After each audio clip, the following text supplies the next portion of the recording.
1절에서 5절 말씀. 이사야서 55장 1절에서 5절 교독합니다. 오라 너희 목마른 자들아 물러나오라. 돈 없는 자도 오라. 너희는 와서 사 먹되 돈도 없이 값 없이 와서 포도주와 젖을 사라.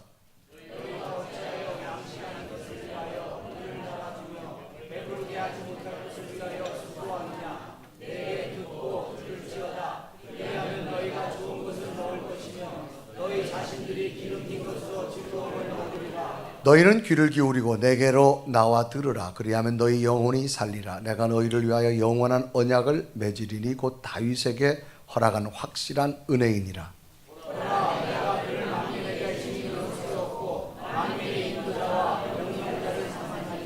보가 내가 알지 못하는 나라를 내가 부를 것이며 너를 알지 못하는 나라가 내게로 달려올 것은 여호와 내 하나님 곧 이스라엘의 거룩하신 이로 말미암음이라. 이는 그가 너를 영화롭게 하셨느니라. 아멘. 오늘 예배하는 여러분에게 주의 평강과 주의 은총 기쁨이 함께하기를 주님의 이름으로 축원합니다. 우리 옆에 인사합시다. 한 주간 동안 평안하셨습니까?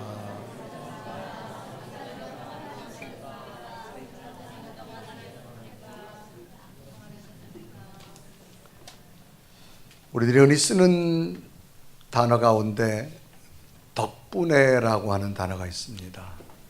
덕분에. 또 하나는 때문에라고 하는 단어가 있죠. 이 두 단어의 말은 똑같은 상황을 어떻게 해석하느냐에 따라서 너무나도 다르게 사용되어지는 말입니다. 덕분에라고 하는 말과 때문에라고 하는 단어입니다. 자, 우리 한번 옆에 분 인사할까요? 눈을 이렇게 쳐다보고 당신 덕분에 행복했습니다.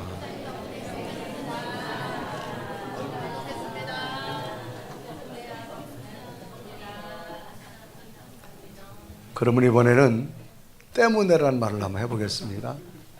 당신 때문에 별로 안 좋았습니다. 자, 똑같은 단어인데요. 덕분에라는 말과 때문에라는 단어는 엄청난 차이가 있음을 봅니다.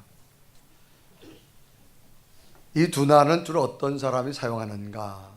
성숙한 사람은 덕분에라는 말을 자주 사용합니다. 미숙한 사람은 때문에라는 말을 많이 사용하게 되죠. 그래서 이런 경우들이 있음을 때론 경험합니다. 어린아이들을 키우다 보면 자기가 장난감 블록을 가지고 막 쌓기도 하고 집도 만들고 뭐 여러 가지 만들다가 자기가 실수해서 넘어집니다. 그러면 그동안 쌓았던 게 다 무너지잖아요. 그런데 이 어린아이는 화를 내면서 갑자기 옆에 있던 엄마를 쳐다보면서 뭐라 그래요? 엄마 때문에 그랬다는 거야. 엄마 때문에 지금 이 블록이 무너졌다는 거야. 엄마는 손도 안 댔어요. 근데 지가 잘못해가지고 블록이 무너졌는데도 엄마를 쳐다보면서 엄마가 옆에 와가지고 엄마 때문에 이렇게 됐다는 거예요. 참 엄마가 볼 때는 어이가 없죠. 하지만 어쩌습니까? 어린 아이라고 하는 것을 인식하게 됩니다. 그러나 이 어린아이도 오랜 시간이 지나고 나면 나이가 들고 성장하게 되면, 성숙하게 되면 덕분에라고 하는 말을 쓰게 되어지지요. 간혹 여러분 성인들이 되어져서 늘 쓰고 있는 인사 속에 우리 이렇게 말하죠. 요즘 어떻게 잘 지내시죠? 라고 인사를 하면 뭐라고 대답하죠? 네, 덕분에 잘 지내고 있습니다. 여러분, 덕분에라는 말은 서로를 향한 배려와 신뢰와 감사가 담겨져 있는 말입니다. 그래서 덕분이라는 단어는 베풀어준 은혜와 도움, 당신의 베풀어준 은혜 도움 때문에 내가 잘 지내고 있었다, 그렇게 말합니다.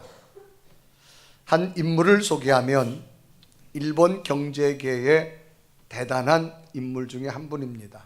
이분은 마쓰시다 고노스케라고 하는 분입니다. 이분은 전자 브랜드였던, 우리가 늘 익숙했던 파나소닉, 내셔널, 이 브랜드를 만들어내고 570개의 기업을 세우고 산하에 13만 명의 종업원을 거느린 대기업의 총수였습니다. 어느 날 기자가 이 회장님에게 이런 질문합니다. 회장님은 어떻게 이토록 거대한 기업을 일으킬 수 있었습니까? 라고 질문하자 이 회장님은 이런 대답합니다. 네, 나에게는요 아주 기업을 일으킬 만한 세 가지의 유리한 조건이 있었습니다. 기자가 깜짝 놀랐습니다. 그게 뭔가요? 네, 첫째는요, 나는 11살 때에 부모님을 잃었습니다. 고아처럼 사는 겁니다. 두 번째는 내가 초등학교밖에 나오지 못했다는 겁니다. 세 번째는 나는 태어날 때부터 병이 많았습니다. 병으로 약했다는 겁니다. 이 세 가지가 있었기에 나는 오늘날 기업을 일으킬 수 있었습니다라고 말합니다. 그러면서 말합니다.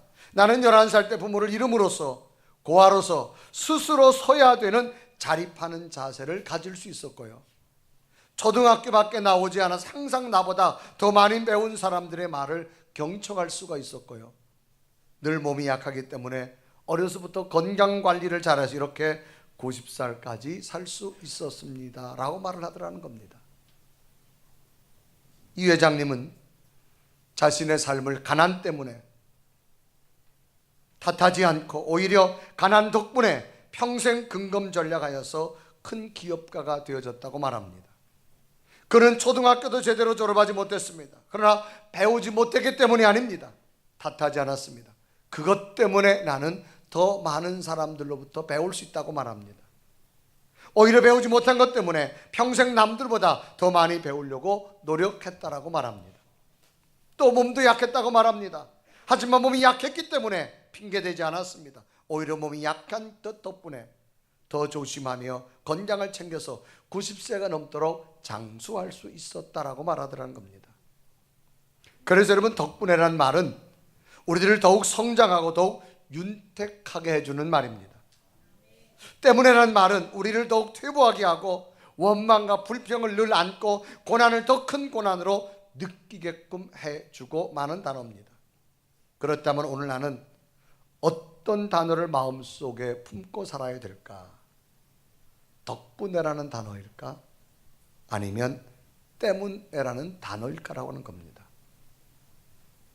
오늘 예배하는 여러분, 앞으로 찾아오는 미래의 삶이 더욱 성장하고 더욱 윤택하기를 원한다면 덕분에라는 말을 많이 사용하시길 바랍니다. 그러면 반드시 더 큰 성장과 더 큰 기쁨이 여러분에게 넘쳐날 겁니다. 그래서 가까운 사람들에게 당신 덕분에라고 말을 해보십시오. 여러분 속에는 놀라운 행복과 기쁨이 찾아오게 될 줄로 믿습니다. 자, 이번에는 옆에 분을 눈을 좀 아까보다 더 크게 부릅뜨고 이렇게 인사합니다. 당신 덕분에 살만 납니다. 다시 한번 합니다. 당신 덕분에 행복합니다.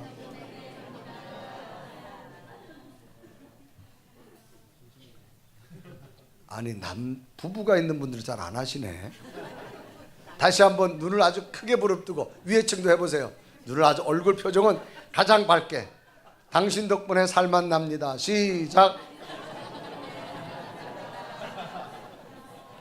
이번엔 다 밝은 표정으로 당신 덕분에 행복합니다. 시작.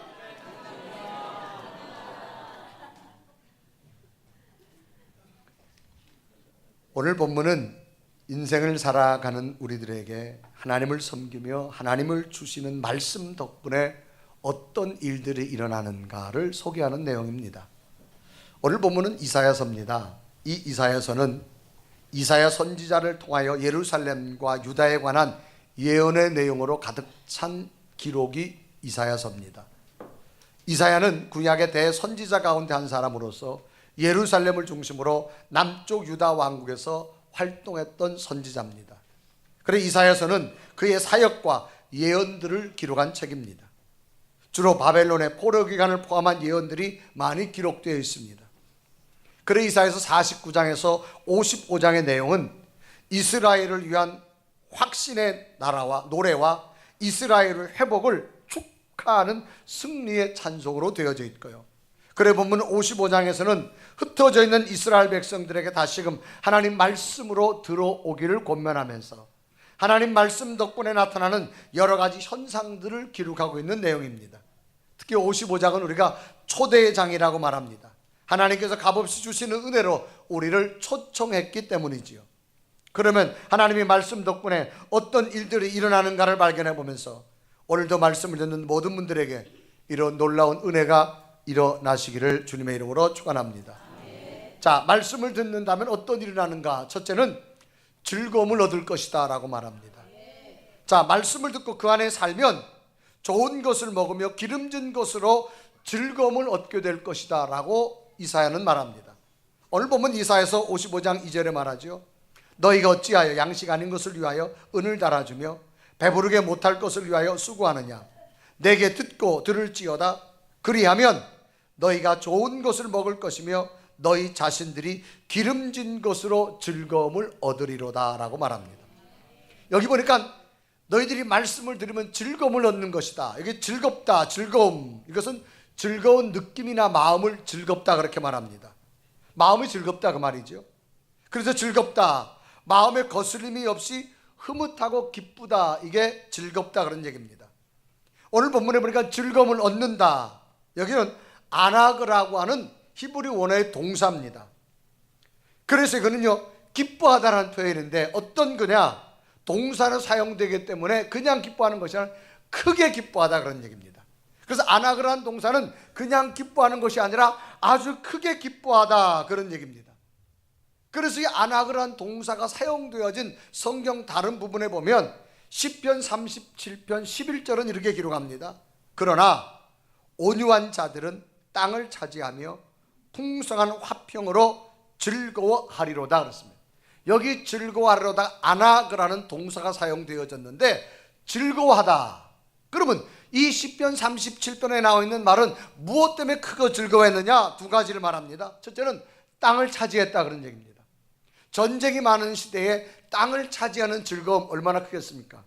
또 하나는 풍성한 화평 때문에 즐거워한다 그런 얘기입니다.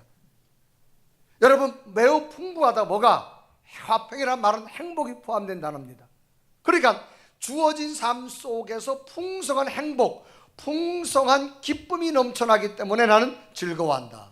그래 이 시편 37편 11절에 이 아나그라는 동사는 전쟁에서 땅을 많이 정복했던 그 기쁨과 거기에다가 그저 풍성하게 밀려오는 행복감, 풍성하게 밀려오는 기쁨 때문에 나는 즐거워한다 그런 얘기입니다. 그러니까 하나님 안에 하나님 말씀이 우리에게 거하면 어떤 즐거움이 있느냐? 이런 아나그 동사, 큰 이런 어마어마한 엄청난 기쁨의 즐거움이 우리에게 임한다라고 하는 말씀을 의미합니다. 그래서 하나님 안에 나타나는 마음의 즐거움을 뜻하지요.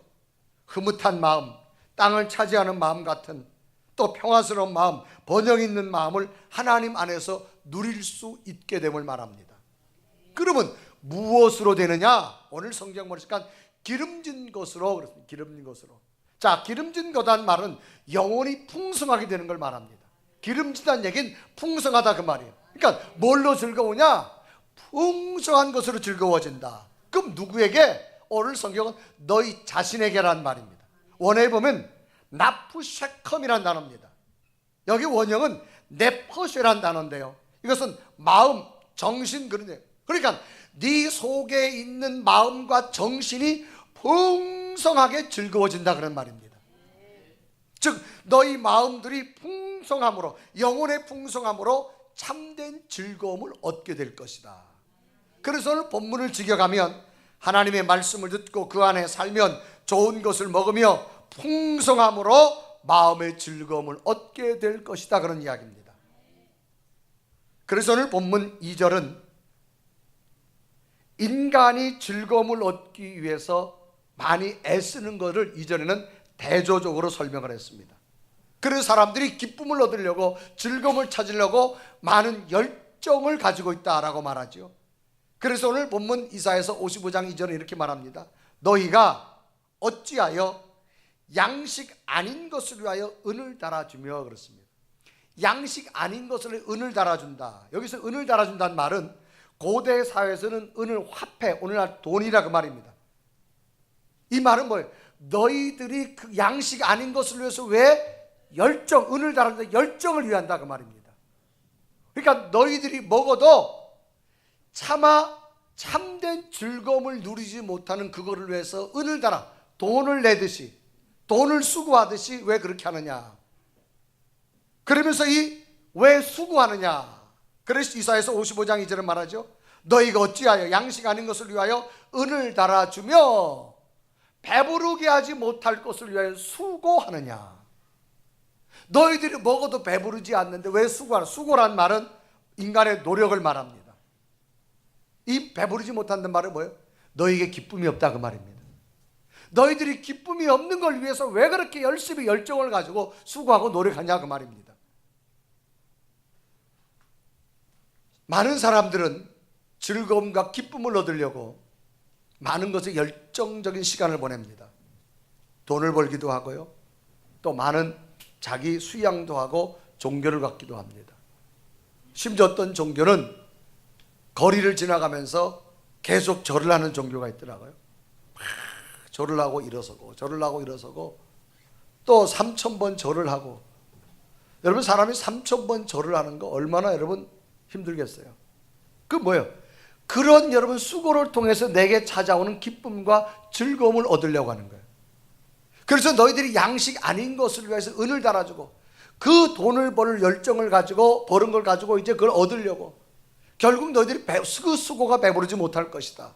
너에게 즐거움을 얻지 못한다 그 말입니다. 결국 너희 영혼에 만족함이 없다 그 말입니다. 그래서 책망합니다. 어찌 양식 아닌 것과 배부르게 하지 못할 것을 위하여 열정을 바치고 수고하느냐 그 말입니다. 그래서 이사야서 55장 2절은 말하죠. 너희가 어찌하여 양식 아닌 것을 위하여 은을 달아주며 배부르게 하지 못할 것을 위해서 수고하느냐. 이러한 열정은 결코 즐거움을 얻지 못한다 그 말입니다. 그러나 너희들이 내게 나와서 말씀을 듣고 듣는다면 너희 자신들은 풍성한 즐거움을 얻을 것이다. 그래서 이사야서 55장 2절 하반절에 말하죠. 내게 듣고 들을지어다. 그리하면 너희가 좋은 것을 먹을 것이며 너희 자신들이 기름진 것으로 즐거움을 얻으리로다 라고 말합니다. 인간은 영과 육으로 되어 있습니다. 육의 양식을 섭취해 살 수 있듯이 영도 양식을 섭취해만 살 수 있는데 그 영의 양식이 뭘까? 그것이 바로 하나님의 말씀입니다. 하나님은 사람의 영혼을 지을 때에 당신의 영, 하나님의 말씀이 들어와야만 인간은 기뻐할 수 있도록 만들었습니다. 배부를 수 있도록 만들었습니다. 그러므로 사람의 영혼이 하나님의 말씀을 듣지 아니하면 그 영혼은 죽게 되어집니다. 그래서 성경은 모든 인간에 대해서 허물과 죄로 죽었다라고 말합니다. 인간은 육도 있지만 영이 있습니다. 육은 살아있지만 성경은 영이, 하나님 말씀이 없는 자, 하나님이 없는 자를 죽은 자로 말합니다. 우리가 여러분 밥을 먹지 않으면 육이 죽듯이 영도 하나님의 은혜, 하나님 말씀이 채워지지 않으면 죽은 걸 말합니다. 그래 에베소 2장 1절을 말합니다. 그는 허물과 죄로 죽었던 너희를 살리셨도다라고 말합니다. 인간은 영과 육의 합일체입니다. 따라서 영과 육이 살아야만 진정으로 사람은 살 수 있는 자라고 말할 수 있습니다. 그러면 왜 인간이 영이 죽을까? 하나님의 말씀을 듣지 아니하기 때문에, 하나님 말씀이 그 속에 거하지 아니하기 때문에 인간은 영적으로 죽은 자가 되어집니다. 그래서 이 죽어가는 자를 살리기 위해서 말씀으로 이 땅에 오신 분이 바로 예수 그리스도입니다. 그래서 예수 그리스도를 영접하고 그분을 믿게 되면 우리는 첫째는 영혼이 살아나기 시작합니다. 그래서 그 영혼의 양식으로 우리는 삶의 기쁨을 얻게 될 줄로 믿습니다. 그래 요한복음 6장 57절과 58절에 이루가죠. 살아계신 아버지께서 나를 보내심에 내가 아버지로 말미암아 사는 것 같이 나를 먹는 그 사람도 나로 말미암아 살리라. 58절 보면 이것은 하늘에서 내려온 떡이니 조상들이 먹고도 죽은 그것과 같지 아니하여 그 떡을 먹는 자는 영원히 살리라 라고 기록합니다. 영의 생명을 유지할 수 있는 것, 영의 양식을 먹어야 됩니다. 그것이 하나님의 말씀입니다. 그래서 인간은 영과 육이 합쳐진 존재입니다. 우리는 육체만 있는 것이 아닙니다. 영이란 존재가 우리 몸속에 있는 데 보이지 않습니다. 하나님은 우리 영에 거합니다. 그래서 육도 건강해야 되고 영도 건강해야 됩니다. 육체도 음식을 섭취해서 건강하지만 영도 하나님의 말씀이 들어와야만 인간은 살아나기 시작한다는 겁니다. 자, 우리가 단어 가운데 두 비슷한 단어가 있습니다. 하나는 편안이라는 단어가 있습니다. 이것은 육체의 편안을 말하죠. 좋은 침대에서 잠을 잔다? 편안합니다. 그런데 사람은 편안하다고 평안한 것만은 아닙니다. 평안은 육체가 아닙니다. 우리 속에 있는 정신적인 세계입니다. 인간은 편안도 해야 되지만 평안도 해야 될 줄로 믿습니다. 그러면 편안이 먼저일까? 평안이 먼저일까? 자, 여러분, 지난밤에 여러분 아마 잠을 푹 주무셨을 거예요. 그런데 여러분이 지난밤에 잠을 주무실 때에 평안을 잃어버렸다면 아무리 좋은 침대도 의미가 없었을 겁니다. 인간은 육체의 편안이 먼저가 아니라 평안이 먼저입니다. 그래서 인간은 육체 속에 있는 영이 먼저 살아야 됩니다. 그럼 영이 먼저 살 수 있는 것이 뭐냐? 하나님의 말씀이 들어오면 살 수 있습니다. 그래서 이 말씀이 들어오면 육체가 살아나기 시작해서 주시는 선물이 기뻐하기 시작합니다.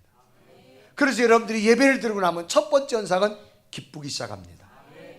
말씀 가운데 찾아오는 즐거움이 여러분에게 넘쳐나시기를 바랍니다. 두 번째는 영혼이 산다라고 말합니다. 영혼이 살리라. 이 이사야 선지자는 너희들이 귀를 기울이고, 이거 뭐야? 아주 관심을 가지고 하나님께 나와 하나님의 말씀을 들으라고 당부합니다. 그러면 너희 영혼이 이제 말씀이 들어가면 살아난다는 겁니다. 그 표적으로 복을 받은 사람 한 사람을 소개하는데 바로 다윗이라는 사람을 소개합니다. 이사야서 55장 3절에 말하죠. 너희는 귀를 기울이고 내게로 나와 들으라. 그리하면 너희의 영혼이 살리라. 내가 너희를 위하여 영원한 언약을 맺으리니 곧 다윗에게 허락한 확실한 은혜니라. 다윗에게 주었던 것처럼 오늘날 우리에게도 주신다 이 말입니다. 그러면 다윗이 어떤 것을 말씀으로부터 받았는가라는 거예요. 다윗은 일찍이 어린 소년으로 등장합니다. 전쟁터에 나갔다가 사울 왕을 만납니다. 사울은 이스라엘의 초대 왕이지요. 그런데 그 상황이 이스라엘과 블레셋의 전쟁 중에 블레셋의 거대한 골리앗 때문에 이스라엘 온 장수들이 패전할 수밖에 없고 사울 왕도 이제 백기를 들고 항복할 수밖에 없는 상황에 다윗이 담대하게 하나님을 의지해서 나가서 골리앗을 이깁니다. 그래서 패전할 수밖에 없는 전쟁을 완전히 변화시켜서 승리하게 만듭니다. 자, 이쯤 되어졌으면 사울 왕이 다윗에게 큰 상을 베풀고 존귀하게 여겨야 됩니다. 그런데 전쟁을 마치고 돌아오는데 온 아낙네들이 사울과 다윗이 돌아오니까 벌써 소문을 듣고 뭐라 말하느냐? 인기 투표를 한 겁니다. 사울은 천천히고 다윗은 만만이라 그런 거예요. 그러니까 이 말에 자기보다가 어린 소년 다윗이 인기가 더 좋으니까 미워하기 시작합니다. 결국은 미움의 극치가 어디까지 갔느냐? 다윗을 죽이려고 합니다. 전쟁에 공원을 세워서 나라를 구한 이 다윗을 죽이려고 합니다. 그러니 다윗이 살려고 할 수 없어 도망갈 수밖에 없어요. 끊임없이 도망자의 삶을 살 수밖에 없습니다. 어찌 보면 다윗이 하나님을 향해서 이렇게 말할 수, 하나님 너무 부당합니다. 아니 내가 무슨 잘못한 게 있어요? 나는 하나님 믿음으로 사는 죄밖에 없는데 왜 내가 이렇게 죽음을 위해서 도망 다녀야 되냐요? 라고 말할 수 있지요. 그런데 다윗의 위대함은 도망자의 삶 속에서도 다윗은 철저하게 하나님의 말씀을 붙든 자입니다. 붙들었다는 얘기는 그 속에 하나님 말씀이 충만하게 채워졌다 그 말입니다. 한 번은 다윗이 도망가다가 엔게디라고 하는 마을로 피신합니다. 그래 그곳에서 이제 피신해 있는데 벌써 이 엔게디 사람들이 현직 사울 왕한테 보고합니다. 다윗이 여기 숨어 들어왔다고. 그래서 사울이 군사를 동원해 가지고 엔게디 지역에 공격해 오니까 다윗이 할 수 없어서 도망가다가 엔게디에 있는 조그만 동굴 속에 다윗과 다윗의 추종자들이 도망을 갑니다. 그래서 사울이 군사를 동원해 가지고 다 찾다가 결국은 이 마지막 동굴 앞에 섰습니다. 이제 사울이 명령합니다. 동굴도 수색해라. 그러면 다윗의 인생은 끝납니다. 꼼짝없이 죽습니다. 그런데 갑자기 그 동굴 앞에서 사울이 뭐라 말하는가? 병사들에게, 야, 좀 쉬었다 가자. 너무 피곤하다. 여기서 좀 한숨들 자라. 그래서 사울 왕이 거기서 잠을 잡니다. 동굴 입구에서. 근데 동굴 안에 누가 있냐? 다윗과 다윗의 병사들이 있습니다. 이제 동굴 안에 있던 다윗을 추종하던 병사 하나가 다윗에게 말합니다. 다윗이요, 좋은 기회입니다. 저 사울을 가서 목을 칩시다. 저 잠들었는데 목만 치면 우리 이제 도망 다니지 않아도 됩니다. 라고 말합니다. 그럴 때 다윗이 말하죠. 그만두어라. 다만 가서 사울 왕의 옷자락만 베어 가져와라. 그래서 가서 사울 왕의 옷자락만 베어 가져옵니다. 잠든 사울에. 여러분, 잠든 사울의 옷자락을 칼로 베일 정도면 칼을 가지고 사울의 목을 충분히 칠 수 있는 상황입니다. 그런데 다윗이 안 칩니다. 그러면서 분명히 이유를 말하죠. 하나님의 말씀에 하나님이 기름 부어 세운 자를 절대로 손대지 말라 그랬다. 그렇기 때문에 나는 충분히 사울을 죽일 수 있어도 하나님이 기름 부어 세운 자다. 하나님 말씀 때문에 나는 결코 저 사울을 죽이지 않겠다라고 말합니다. 그래서 사무엘상 24장 5절과 6절에 기록하죠. 그리한 후에 사울의 옷자락 뱀으로 말미암아 다윗의 마음이 찔려 6절에 보면 자기 사람들에게 이르되 내가 손을 들어 여호와의 기름 부음 받은 내 주를 치는 것은 여호와께서 금하는 것이니 그는 여호와의 기름 부음 받은 자가 됨이라 그랬습니다. 자신이 싫어서 안 한 것이 아니라 하나님이 금하시기 때문에 할 수 없었다라고 하는 말씀 중심의 철저한 다윗의 신앙을 볼 수 있습니다. 그래서 다윗은 수많은 인생의 죽음의 고비를 넘기면서도 하나님이 다윗을 살려주었습니다. 그래서 다윗은 분명하게도 하나님께서 함께 하셨다고 늘 다윗은 고백하게 되어지지요. 그래 다윗은 하나님 안에서 확신 있는 믿음의 삶을 살았습니다. 그래서 이 다윗의 믿음의 확신이 시편을 읽다 보면 다윗이 그 고난을 넘기면서도 하나님이 나와 함께 했던 그 믿음의 확신 고백이 얼마나 많이 기록되어 있는지 모릅니다. 특별히 다윗이 기록한 시편 가운데 시편 23편은 다윗은 정말로 믿음의 확신을 가지고 있는 사람이에요. 하나님이 나와 함께하므로 내가 살았고 앞으로도 하나님이 함께하므로 나는 새로운 번성으로 살 줄로 믿습니다. 그런 고백이 시편 23편에 기록되어졌는데 우리 한번 시편 23편을 다윗의 마음으로 우리 한번 다 같이 쭉 읽어보겠습니다. 시작. 여호와는 나의 목자시니 내게 부족함이. 자, 그만요. 거기 보니까 여호와는 나의 목자시니 내게 뭐함이 없다? 자, 다윗이 하나님의 은혜를 고백하면서 하나님이 나의 목자가 되어주셔서 너무 많이 줘서 감사합니다라고 고백하지 않았어요. 다윗은 하나님이 나의 목자처럼 되어줘서 뭐하지 않게? 부족함이 없게 해줬다. 여러분, 부족함이 없다는 뜻이 뭐예요? 오늘을 살아갈 만큼이 부족함이 없게란 말입니다. 다윗은 인생을 살아가면서 내일 무슨 일이 일어날지 몰라요. 그런데 오늘 하나님이 주신 것 가지고 살아가는 그 자체가 하나님의 은혜였음을 고백했습니다. 오늘 왜 우리는 은혜를 고백하지 못할까요? 하나님, 아직도 안 채워졌습니다. 그것 때문에 하나님 은혜 앞에 고백하지 못하는 거예요. 그런데 다윗은 죽음의 고비를 넘기고 나니까 뭐가 하나님 은혜냐? 오늘 살아가고 있는 은혜가 하나님의 은혜라는 겁니다. 여러분, 지난밤도 평안히 주무셨으면 은혜고요. 오늘도 식사할 수 있는 식사가 있었으면 은혜고요. 오늘도 입을 옷이 있었으면 은혜인 줄로 믿습니다. 이게 부족함이 없다 이 말이에요, 여러분. 그래 다윗은 죽음의 고비를 넘기고 나니까 오늘 내가 살 수 있는 것 자체가 하나님의 은혜였다고 말합니다. 다시 한번 1절에서부터 읽겠습니다. 시작.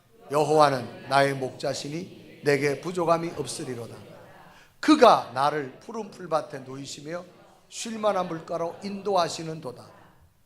내 영혼을 소생시키시고 자기 이름을 위하여 의의 길로 인도하시는도다. 내가 사망의 음침한 골짜기로 다닐지라도 해를 두려워하지 않을 것은 주께서 나와 함께 하심이라. 주의 지팡이와 막대기가 나를 안위하시나이다.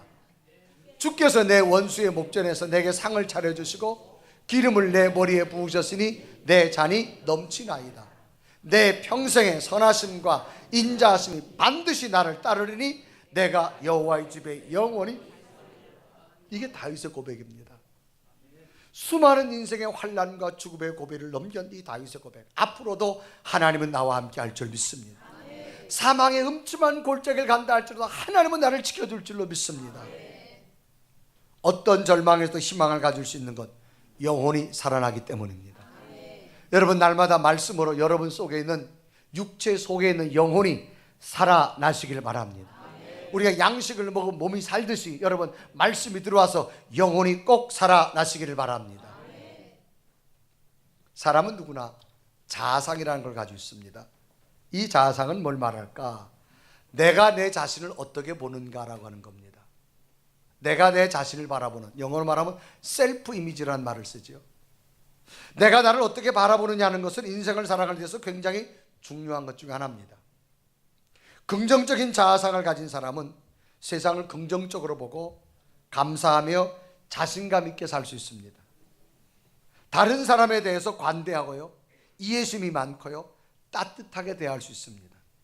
그래서 긍정적인 자아상을 소유한 사람들은 대부분이 성공적인 인생을 살고 행복한 인생의 삶을 살 수 있습니다. 반면에 부정적인 자아상을 가진 사람이 있습니다. 매사가 원망입니다. 불평이 많습니다. 그래서 우리가 자신감이 없습니다. 소극적이고 패배적이고 비관적인 인생을 살게 되어집니다. 다른 사람을 대할 때도 부정적입니다. 굉장히 비판적이고 공격적입니다. 뿐만 아니라 모든 실패의 원인을 항상 남의 탓으로 돌립니다. 따라서 이런 자아상을 가진 사람은 실패하거나 불행을 스스로 자초한 인생을 살아갈 수밖에 없다라고 하는 겁니다. 우리가 인생을 살아갈 때 긍정적 자아상을 가질 것이냐, 아니면 부정적 자아상을 가질 것이냐, 인간은 스스로 만들 수 없습니다. 그런데 내 속에 하나님의 말씀이 들어오면 인간의 영혼 살아납니다. 그래서 인간은 긍정적 자아상으로 바뀌어질 수가 있다라고 하는 사실입니다. 어느 한 소년을 소개합니다. 이 소년은 어려서 동네 아주머니들이 지나가다가 이 소년에게 이런 말을 합니다. 쟤는 정말 못생겼구나. 얼굴은 홀쭉하고 눈은 저렇게 움푹 파지고 제가 이 다음에 커서 뭘 해먹을까 걱정하면서 한숨을 치면서 지나가는 소리를 이 소년이 듣습니다. 그날 이후로 이 소년은 자신의 외모에 대해서 심한 열등감을 가졌습니다. 컴플렉스가 생겼습니다. 늘 자신은 못생겼다 생각하고 나는 할 수 없는 존재라고 생각했고 다른 사람 앞에 설 때마다 외모 때문에 늘 부끄러운 존재를 느꼈습니다. 그런데 아주 머리가 총명했습니다. 나이가 들어서 24살 때는 국가장학생으로 선발돼서 미국에 있는 프리스턴 대학으로 유학을 갑니다. 그러나 6년이 지나도 학위 하나를 받지 못합니다. 아무리 노력해도 학문에 진전이 없습니다. 그것은 늘 이 청년의 마음속에는 뭔가 자기를 억누르는 게 있습니다. 그러다가 어느 날 같은 공부하는 학교에서 미국 여학생을 만납니다. 이 여학생이 충격적인 말을 이 청년에게 합니다. 이 청년에게 무슨 말을 하는가 하면, 나는 지금까지 동양인을 봤는데 당신처럼 멋있는 사람을 처음 본다. 어쩌면 하나님께서 당신을 정말 이렇게 가장 멋있게 만들었느냐. 정말 내가 당신을 그리워하고 싶다. 이 말을 여자 학생으로부터 듣습니다. 지금까지 살아오면서 처음 듣는 말입니다. 그래서 이 말을 또 되새기고 또 되새기고 또 되새기고 또 되새기고 되새기다 보니까 어느 순간에 자기 마음속에 상처가 치유되기 시작합니다. 그 상처로 만들었던 부정적인 자아상이 다 사라지는 겁니다. 하나님이 나를 이렇게 멋있게 만들었다고 긍정적 자아상이 생기는 겁니다. 그 이후로 이 청년은 자신감을 회복했고 얼마 후에 학위를 받아서 한국에 들어와서 한신대학교 문동환 박사라고 하는 분이 되어집니다. 크리스천으로서 사회운동에 앞장섰던 분이지요. 여러분, 자신은 자신을 못 바꿉니다. 그러나 하나님 말씀이 들어오면 바뀌어지기 시작합니다. 영혼이 살기 시작합니다. 사람이 육체가 배고프면 힘이 없잖아요. 첫째는 뭘 하려도 여러분 용기가 안 생기잖아요. 우리 영혼도 마찬가지. 영혼도 여러분 배고프면요 힘이 없어요. 그런데 하나님 말씀이 들어오면 용기가 생깁니다. 힘이 생깁니다. 긍정적 자아상으로 변할 줄로 믿습니다. 세계에서 많은 영향력 있는 사람을 뽑으라면 100명 중에 한 사람이 들어갑니다. 여인입니다. 흑인이면서도 세계에 많은 영향력을 주는 이 사람은 오프라 윈프리라고 하는 방송인입니다. 이분은 사생아로 태어나서 9살에 성폭행을 당합니다. 14살에 출산하여서 미혼모가 됩니다. 그런데 아이를 낳자마자 2주 만에 죽습니다. 그 충격으로 마약 복용을 하기 시작합니다. 지옥 같은 세월을 보냅니다. 바닥 같은 인생을 살아갑니다. 그런데 이 여인 마음속에는 하나님이 나와 함께 한다는 믿음의 확신을 쓰기 시작합니다. 내가 이렇게 바닥 같은 인생을 살아도 하나님이 나와 함께 한다.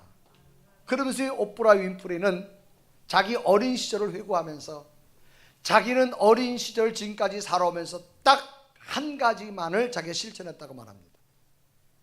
자기가 그렇게 불운 환경 속에 있었음에도 불구하고 하나님이 나와 함께함으로 말하면 나는 하루에 꼭 5가지 감사 조건을 찾았다라고 말합니다.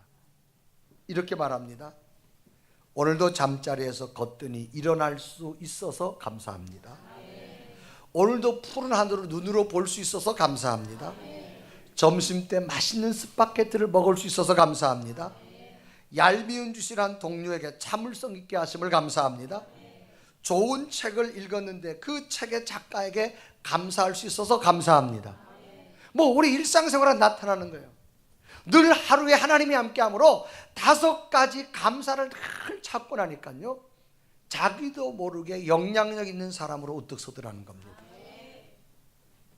그래서 그는 이 감사 생활하고 나니까 2가지 확신을 찾았는데 인생의 소중한 것이 무엇인가 찾았고요. 또 하나는 삶의 방향이 보이더라는 거죠. 여러분, 우리 속에 하나님의 말씀을 채우십시오. 우리 영혼이 살아나면 감사가 보여지고 긍정적 자아상이 될 줄로 믿습니다. 여러분, 자녀들에게 키울 때요 공부 잘해라 먼저 하지 마시고 그 영혼이 먼저 살아나게 만드십시오. 그 영혼의 희망과 꿈과 긍정적 자아상이 생기면 어떤 환경 속의 사람은 일어날 수 있습니다. 그러면 사람은 스스로 변할 수 없어요. 하나님 말씀이 내 속에 들어올 때 영혼이 살아납니다. 여러분, 날마다 말씀이 들음으로 말미암아 영혼이 살아나시길 바랍니다. 그래서 여러분, 거룩한 주일날 예배를 드리고 영혼이 살아나서 한 주간이 즐겁고 행복한 시간이 될 줄로 믿습니다. 마지막으로 하나님 말씀이 들려오면 기대 이상의 복을 받습니다. 지금 전 세계에는 200나라의 국가들이 있죠. 우리가 그 나라 이름을 다 몰라요. 이름 모를 나라들을 우리가 어찌 부를 수 있겠어요? 그런데 말씀 안에 서면 하나님의 능력으로 그들의 이름을 부를 수 있고 200개 나라가 막 우리에게 온다, 그렇게 비유적으로 말합니다. 그래서 이사야서 55장 5절은 말합니다. 보라, 네가 알지 못하는 나라를 부를 것이며 너를 알지 못하는 나라가 네게로 달려올 것은 여호와 내 하나님 곧 이스라엘의 거룩하신 이로 말미암느니라. 이는 그가 너를 영화롭게 하였느니라. 이 말은 뭐예요? 비유로 말합니다. 우리가 200개 나라 이름을 다 알 수도 없고 그들이 올 수도 없지만 하나님이 함께하면 우리가 그들 이름을 알게 될 것이고 그들이 우리나라에 나에게 온다는 얘기는 기대 이상의 역사가 나타난다 그 말입니다. 그래 너희는 곧 영화롭게 될 것이다. 이건 뭘 의미하느냐? 먼저 예수 그리스도께서 우리를 부르신다는 겁니다. 여러분, 우리가 잘나서 신앙생활하는 거 아닙니다. 하나님께서 우리를 불러주신 겁니다. 그래서 우리가 예수 그리스도를 믿고 그분으로 말미암아 날마다 말씀을 듣고 삶의 기쁨과 능력을 얻게 되는 것, 기대 이상의 복인 줄로 믿습니다. 여러분, 가만히 보세요. 오늘 저와 여러분이 교회 와서 앉아있을 사람들인가? 절대 아닙니다. 그러나 하나님의 은혜가 있기 때문에 우리가 오늘 예배의 자리에 온 줄로 믿습니다. 그러니까 기대 이상의 복을 주신다는 거예요. 여러분, 기대한다는 말은 뭐예요? 어떤 일이 이루어지기를 바라고 기다리는 걸 기대한다는 거예요. 근데 사람은 기대하면요, 자기 생각만큼만 기대해요. 초등학교 5학년이 엄마 돈 주세요. 그러면 얼마까지 기대할까요? 1,000원? 5,000원? 아마 5학년짜리는 1,000원짜리 이상은 생각하지 못할 거야 아마. 여러분, 어린아이들 처음에 막 돌 대고 좀 있다가 돈 주잖아요. 그러면 걔가 늘 본 게 1,000원짜리잖아요. 근데 걔한테 10,000원짜리 줘면 버리잖아요. 그거. 싫다고 그러죠. 1,000원짜리 달라고 그러잖아요. 그러니까 인간은 인간의 기대가 있습니다. 그런데 하나님은 우리가 예측하는 기대 이상을 주신다고 말입니다. 그 복을 얻기를 바랍니다. 하나님의 말씀이 임하면 이런 역사가 나타납니다. 이스라엘 백성들이 광야를 지나서 요단강을 건너서 가나안 땅에 들어가요. 가나안 땅에 들어갔는데 여리고라는 거대한 성을 만납니다. 이때 당시 여리고성은 벌써 철기 문명이 발달해서 무기를 만들었어요. 근데 광야를 지나온 백성들은 싸움을 해본 적이 없어요. 사막만 지나왔지. 광야 40년을 헛고생이야. 왜? 여리고성을 점령하지 못하면. 그때 하나님께서 말씀하죠. 그러지 말고 여리고성을 매일 한 바퀴씩 돌아라. 그리고 7째 날 7바퀴 돌아라고 말합니다. 그래서 여호수아서 6장 3절에 말하죠. 너희 모든 군사는 그 성을 둘러 성 주위를 매일 한 바퀴씩 돌 때 엿새 동안을 그리하라. 그렇게 기록합니다. 돌으라는 거예요. 참 이해도 안 되고 할 수도 없는 상황이지만 하나님의 말씀을 듣고 해보는 거예요. 정말로 성을 돌았어요. 마지막 7바퀴 돌고 외쳤어요. 놀랍게도 여리고성이 무너지는 기적의 역사가 임한 줄로 믿습니다. 그래 여호수아 6장 20절에 기록하죠. 이에 백성은 외치고 제사장들은 나팔을 불매 백성이 나팔 소리를 들을 때에 크게 소리질러 외치니 성벽이 무너져 내린지라 백성이 각기 앞으로 나아가 그 성을 들어가서 그 성을 점령하고 그랬습니다. 말씀 안에 서십시오. 반드시 여러분들은 기대 이상으로 하나님이 좋은 것을 공급해 주실 줄로 믿습니다. 삶의 일들이 기대 이상으로 만들어질 거고요. 건강도 기대 이상으로 좋아질 거고요. 자녀들의 미래도 기대 이상으로 좋아질 거고요. 여러분 교회 가는 모든 것들이 기대 이상으로 좋아질 줄로 믿습니다. 그것은 다른 거 아니에요. 하나님 말씀이 우리에게 들어올 때만 가능합니다. 우리나라 역사를 보십시오. 우리나라에 복음이 들어온 지 130년 됐습니다. 아주 짧은 역사입니다. 우리는 전쟁이라고 하는 것을 겪은 나라입니다. 1950년 전쟁 후에 폐허가 된 그 민족이 여러분 약 60여 년 짧은 역사 속에서 세대 강대국에 들어선 것은 누구도 부인하지 않습니다. 하나님의 은혜였다고 말합니다. 최초로 선교사들이 들어와서 우리의 교육을 세웠고 병원을 세웠고 정말로 무지하던 이 백성을 깨우기 시작했잖아요. 그것이 여러분 이 짧은 역사 속에서 기대 이상으로 세워지는 민족으로 세우게 되어진 겁니다. 오늘 하나님 말씀 마찬가지입니다. 기대 이상으로 세우는 복을 받기를 바랍니다. 지금도 전 세계 지도를 펴놓고 보십시오. 말씀이 복음이 들어간 국가와 아직도 복음이 들어가지 않은 국가를 보십시오. 아직도 복음이 들어가지 않은 국가는 미개합니다. 가난합니다. 그러나 복음이 들어간 국가는 모두가 다 부강한 강대한 국가가 됐습니다. 이건 오늘도 마찬가지입니다. 하나님 말씀에 서면 기대 이상으로 주실 줄로 믿습니다. 오늘 예배하는 여러분 늘 말씀을 들으십시오.